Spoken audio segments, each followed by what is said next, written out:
Greetings world. We are anonymous. President Donald Trump faced near certain death after the presidential motorcade he was riding in was targeted by Antifa, with Trump being placed in grave danger due to his Secret Service protectors placing him in one of the Roadrunner SUVs instead of his presidential state car that's able to withstand the blast that would have occurred should this attack been successful, and that was also captured on video.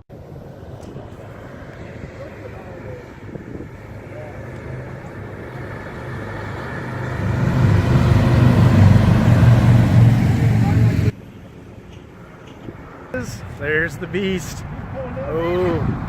Oh my gosh. Look at that car that just came out of the woods.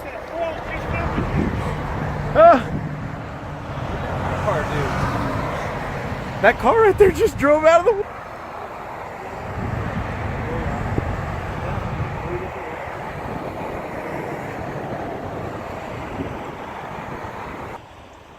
That's why that limo went to the right.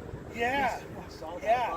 I was wondering why he swerved like that. Yeah, because The SVR is authorized under Federation law to conduct widespread surveillance on any designated group in the world, and which Antifa was so designated, on the 12th of June 2017, by the State of New Jersey Office of Homeland Security, who labeled them as being a domestic group, and that led to the SVR's shocking discovery earlier this month that these Antifa were being trained in Venezuela, as it pertains to the attempted takeout of President Trump. SVR surveillance of Antifa operating in the state of Missouri, known as Kansas City Antifa, showed large numbers of them being employed by Google Fiber, and whose location is in a building located at 908 Broadway, in downtown Kansas City, where, also, Antifa frequently hold meetings. The SVR expressed grave alarm when two vehicles owned by Google Fiber left Kansas City and arrived in Springfield, Missouri, at a telecommunication company called the Base Pro Shop call center where they were contracted to do work, and that was located in a hidden/secretive position adjacent to President Trump's motorcade route, following established protocols when discovering an apparent attack ready to occur in another nation's territory. The SVR contacted the Minister of Foreign Affairs, whose responsibility it is to notify foreign nations, which in this case was the United States, and whose presidential protective forces were able to thwart this attack when, after the Antifa bomb-carrying vehicle made its attack run, it was quickly disabled by one of American's Viper vehicles.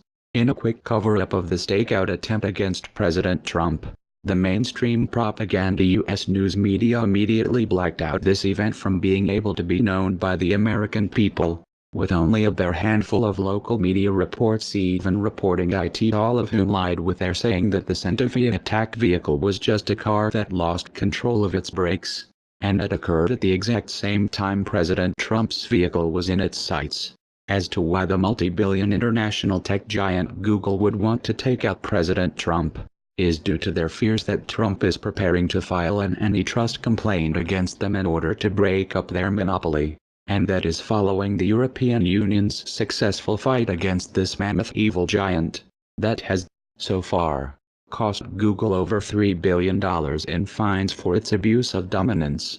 Failing in their attempt to take out President Trump by using their Antifa, Google then went on a rampage against all of their enemies, the most noted being their threat to cut off funding, estimated at $21 million a year, from the highly influential think tank New America Foundation unless they immediately fired their Google experts, who are the most experienced in the world as to how this evil giant runs their monopoly and has corrupted the entire U.S. government structure.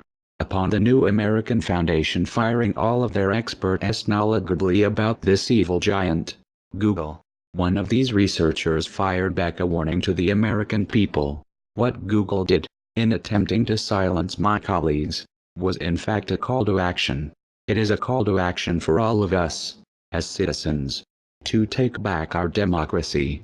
We must begin a new era of trust busting, of public utility regulation, of free and open commerce, and of citizen engagement in our political and commercial spheres.